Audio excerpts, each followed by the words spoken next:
is a beautiful thing. It grows to the quiver of a fife that sings. I can take it with the wave of my hand and place it upon my music stand. Such a beautiful thing.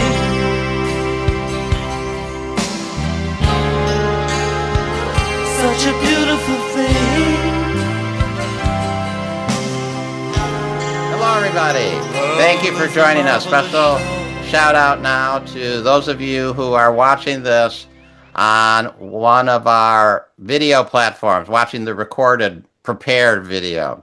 We post all of my videos on 3 different platforms: on YouTube, on BitChute, and on Rumble. So please subscribe to whatever platform you are watching this on. It's free.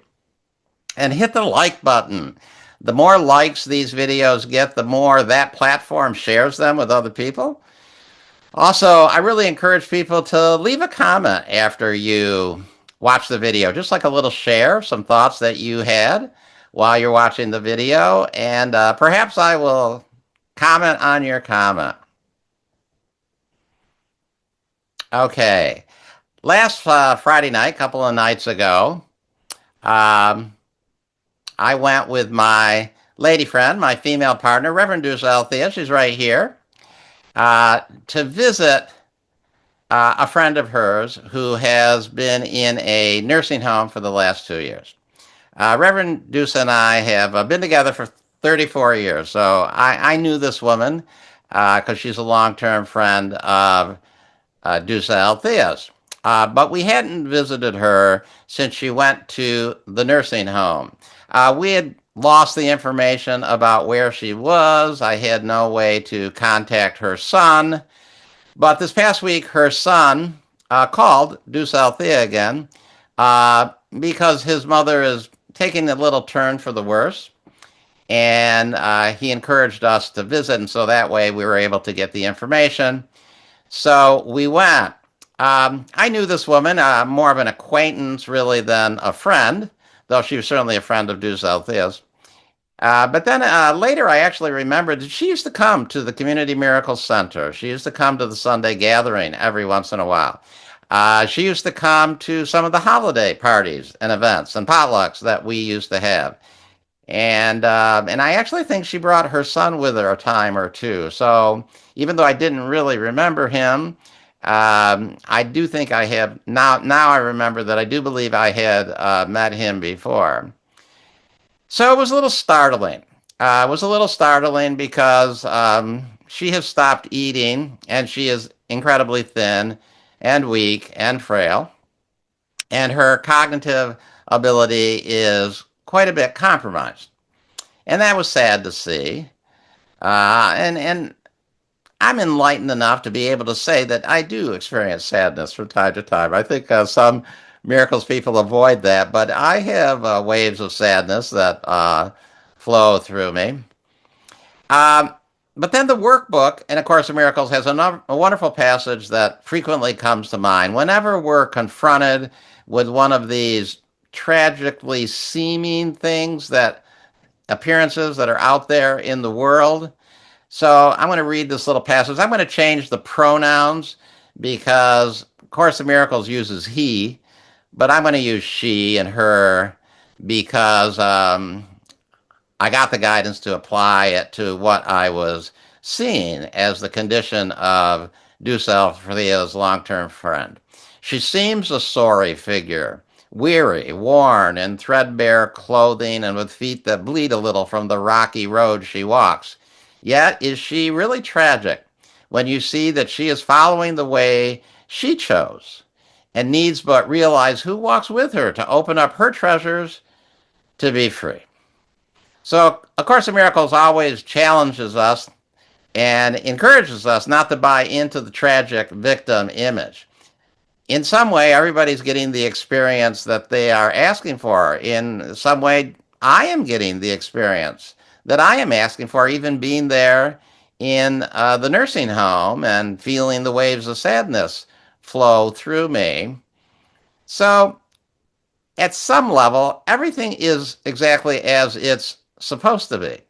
And we're all at choice here And she was that choice, and she must be manifesting the experience that she needs to have in order for her soul to complete something and in order to progress. And I was able to claim that and hold on to that and allowed myself to be fairly peaceful and even happy throughout most of the visit. Everything is as it's supposed to be, and we are always at choice. I was guided to actually look for the love in the situation. That was my little guidance from the Holy Spirit, that what would help me and help everybody concerned if I would just focus in on the love. I mean, the obvious love was that her son was there, and he is taking really good care of her. He says every day that he is not working, he's a flight attendant, so he is working on an offline for Delta, I believe he said. But when he is not flying, he is there with her for lunch and for dinner and helps her get to bed. And it was obvious that he was giving her a tremendous amount of care and love and devotion. It was impressive. And I mentioned it to him that, I noticed it, and I wanted to acknowledge him, and I really wanted to thank him. And he was happy, not just for that acknowledgement, but he was just really happy that we had come to see his mother. And it's obvious that he felt that that was just a really good thing, especially at this stage in her life. And I just felt the love he had for his mother, and she had for him, but it was really obvious the love he had for her. I also thought the facility was actually very nice. I've seen a lot of these facilities over my lifetime. This was large and clean and seemed really well run and seemed like it had really an adequate staff helping all the residents. And, they appeared loving. They appeared appropriately loving. So I was able to hold on to that. They were really nice to us, too. So that was another loving thing that I was able to hold on to. And then, of course, I remembered that it's all an illusion of my own making. I don't have to make any of it real, like in an eternal, infinite sense. It's an illusion. And as an illusion, then I can paint it with whatever colors, emotional colors I want to paint it with. And so I'm going to choose to paint it with love and look for the love in that situation, even though it's only an illusion. Now, some of Course in Miracles students use the "it's only an illusion" idea to avoid ever visiting people in situations like that, in nursing homes and hospitals. They believe they do not want to support the illusion or to reinforce the illusion of sickness and aging and debilitating, and their best way to not support it is just not to buy into it, and so they don't participate in that. And I understand that, and there probably is a lot of justification in A Course in Miracles for choosing just that idea. I mean, after all, A Course in Miracles calls this whole aging, debilitating process madness. The Course says, is it not madness to think of life as being born, aging, losing vitality, and dying in the end? So why would you want to support madness? I get it. However, what I can say to that, my own personal experience, in the 44 years that I've been practicing A Course in Miracles, I have never gotten that guidance. I've never gotten that guidance to avoid those things. I mean, nobody particularly likes them, but I've certainly done enough of it in my life. So I try not to avoid those challenging experiences in some misguided effort. It would be misguided for me to reinforce the abundant life and health I know to be the truth. I mean, that just wouldn't feel very loving to me. It wouldn't be the loving stance. And I want to be loving, and I want to be guided. So perhaps other people are guided to avoid those situations and not buy into them. But that has not been my guidance. My guidance has been to extend love in practical, worldly forms. The Course says, the love of God for a little while must still be expressed through one body to another, because real vision is still so dim. So, yeah, we could just extend love in the abstract. We could bring images of mine of healthy people when they are ill or old, and that would be great if that's what you're guided to do. But as this says, for a little while, the love of God still needs to be expressed from one body to another. And for me, that means actually visiting people and actually making it possible for Deuce Althea to visit her friend. I also really got that a lot of the love that was there wasn't about just us extending love to the elderly woman, but it was about us extending love to the son who is trying his best to give the best quality of life at this stage of his life for his mother. And he really wanted his mother to have experiences of her friends. And so it was just the loving thing we could do for him to show up and do that. And I really thanked him for reaching out again and explained to him when he reached out to us before, we didn't have the information. We had no way to call him. And the only number we had was for the elderly woman in the nursing home, and I'm sure she doesn't have a phone anymore. So we didn't know how to contact him. So it was really great that he did that, and I believe then he got that message. That was great. I understand the thinking that wants people to, or that guides people to not participate in those things. So I don't want to make any of that wrong. I certainly don't want to make any of it bad. As I said, the doctors had said that she might be approaching the end, especially because she has stopped eating, and her son was trying hard to get her to drink some protein drinks, um, and God bless them all. We don't have to jump to that higher level all the time. I think a lot of A Course in Miracles students are constantly trying to jump to that higher level. Why would we buy into the illusion of sickness? I don't want to do that. And I don't think we need to do that in order to demonstrate our healed selves to ourselves. We can just live a normal life and do the normal things. The renowned A Course in Miracles teacher, Ken Wapnick, was famous for reminding people, don't forget to be normal. Don't forget to be normal. And I think that's a really good thing to remember. Course in Miracles is not about suddenly us being strange or so different. Don't forget to be normal. Being normal is a good thing, I think. The best part of the visit for me, as I said, I was looking for the love, is we'd actually already said our goodbyes, but then we had another opportunity to say goodbye again. And Reverend Deuce Althea, her friend had gone back to her room now, leaned over and kissed her friend on the cheek and told her that she loved her. And that was touching. And I wasn't quite expecting it at that point, but it was just a really sweet thing. And as I said, I was trying to see the love. And when I saw that, I remembered that they had been friends as children together in the Bronx 70 plus years ago. That was one of those lifelong relationships that A Course in Miracles talks about. I wish I'd had my camera and taken a picture of it. I didn't have my camera, but I found a picture that I could share, and of a little similar situation, though the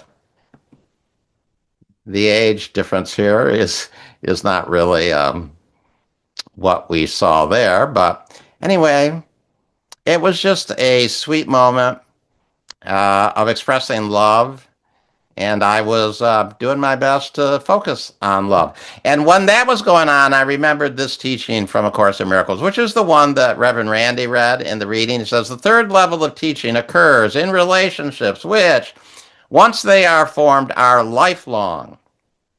These are teaching learning situations in which each person is given a chosen learning partner who presents him or her with unlimited opportunities for learning.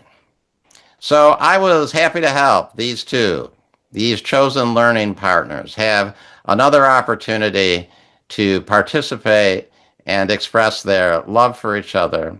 And it was a sweet moment to remember that they had been doing this for 70 plus years. And I thought about, you never really know what the backstory is in a lot of things. And you see little people expressing affection and love, like the son there, expressing affection and love for his mother, but you don't know all the history behind it and all the love that's been there all along.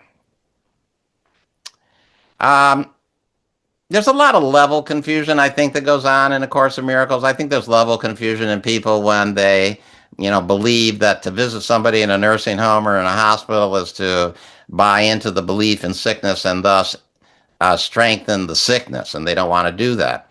But I also remember that the Holy Spirit meets us where we're at. We don't have to be somewhere where we aren't. Um, and as I said, I think it's a form of level confusion when we get those things confused. And the Holy Spirit meets us where we're at gently and then leads us onwards and upwards. So if we align ourselves with divine will, we can trust that everything else will be provided, and we will know what to say and what to do in any situation that we are sent to. I think a lot of people don't want to participate in situations like that because they find them difficult and they find them unpleasant, and they think they won't know what to say and what to do. But everything will be provided in those situations. The only thing you need to do, as the Course in Miracles tells us in various places, is just to show up. The Course says nothing you need will be denied you, not one seeming difficulty, but will melt away before you reach it. So we need to just go forward in faith, keep choosing to be normal, not forgetting to be normal, and just bring our higher perspective and our higher consciousness into all the day-to-day experiences that we are led to. So that quotation, nothing you need will be denied you, not one seeming difficulty, but will melt away before you reach it. It didn't say, recognize that your needs are all illusions and then rise above them and don't participate in them. It says that our needs will be met. And it says that we don't have to worry about future lacks and problems, that they'll actually evaporate before we reach them. When the future is in the process of becoming the now, the present, those feared lacks and problems will somehow be transformed just because of who and what we are, especially if we are doing our absolute best to be the representative of the Holy Spirit in our experience here in living in this physical plane. We have to be able to rest in confidence. And I think that ability to be able to rest in calm and in confidence, regardless of the situation, is really the bedrock of the miracle healer. The miracle healer doesn't attract or seek out or avoid difficult situations. The miracle healer lives their life in a normal way and then brings their healed perspective into whatever is in front of them. The Course's teacher's manual says, sure of the ultimate interpretation of all things in time, no outcome already seen or yet to come can cause the teacher of God fear. So, as I said, I think a lot of Course in Miracles students are actually kind of afraid of going into the nursing home situation or into the sick room. But we don't have to be afraid of those things because we are following divine will. And if that's what's in front of us to do, then we can rest in calm and in confidence that we will not have the fearful experience. Or if we do, we will know how to offer it up and rise above it. I mean, I told you I had my sadness while being there, but then it became a real transformational experience, a real healing experience for me to just really focus in on the love of the staff for the patients, the love of the son for his mother, and the love of the two friends, Thea, and her 70-year relationship with her friend, whose name is Norma, by the way. Um, to keep that perspective in mind, I do need daily reminders, though. I mean, I think it's all terrific that you're all here for the Sunday gathering, but I would always suggest that, we do meetings on 5 other days of the week. The only day that we do not have a meeting now is Tuesday. Come to other meetings. They all have different focuses, different formats. Get involved. Go to other meetings that other teachers and other organizations do. It's challenging to keep that high perspective in the midst of the things that the world throws at you. I mean, remember, it's really just you throwing these things at yourselves, not really the world. But I really appreciate the daily reminders. I really appreciate the daily connection to my mighty companions. There's 14 of us who meet every morning to do the lesson of the day and to do the healing treatment.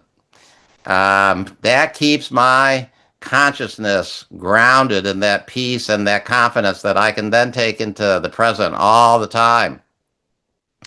So I need those reminders, and miraculously, but maybe not surprisingly, I have manifested those reminders because I'm always getting whatever I need.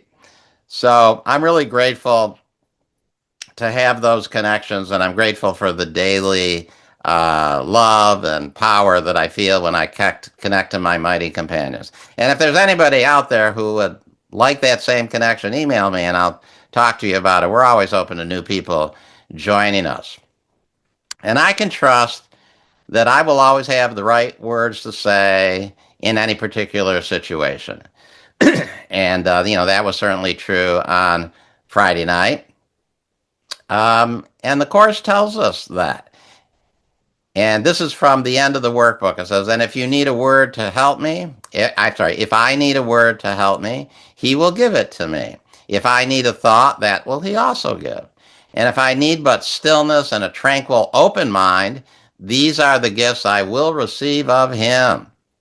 So that's from that last workbook lesson number 361 to 365. We repeat it for 5 days. And I believe we're repeating it for that 5 days because Jesus wants to be sure that has really been indelibly etched into our consciousness. And I'll repeat the last line again. If I need but stillness and a tranquil, open mind, these are the gifts I will receive. So notice that the stillness and the calmness come with an open mind, not a closed mind. So let us keep our minds open. Let us not close our mind and lock them into feverish thoughts of fear and hatred and attack. Let us be open. There's several situations going on in my life that lately, or one in particular that comes to mind that, it felt a little contentious and felt a little bit like it was seeping over into the area of argument. It had gone from a discussion to an argument. And I thought a day or so ago that, I remembered a little expression I heard that somebody said, at a certain point, you just step back and you tell the other, perhaps you're right. I will consider that. I will consider the fact that you might be right. And that usually stops the argument right there. And I really got that there's a couple of issues going on in my life right now that I just need to step back and say, perhaps you're right. I'll consider that. And that's the Holy Spirit meeting me exactly where I am right now. And I have to remember that the Holy Spirit is not only meeting me exactly where I am, he's meeting everybody else exactly where they are too. Regardless of what the appearance is, regardless of what the situation is, everybody has the Holy Spirit within them. So don't avoid life. Be normal, but have an open mind and dedicate your life to being that representative of the Holy Spirit and really work to find the love in any situation you are in. It will transform you and it will heal you and it will transform the situation and it will heal the situation. Okay, that's my talk for today. Thank you.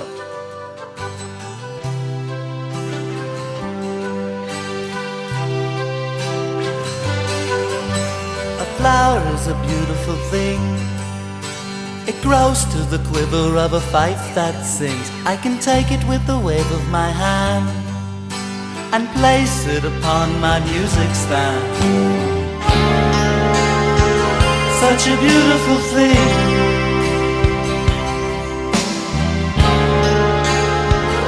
Such a beautiful thing. The world is a marvelous show.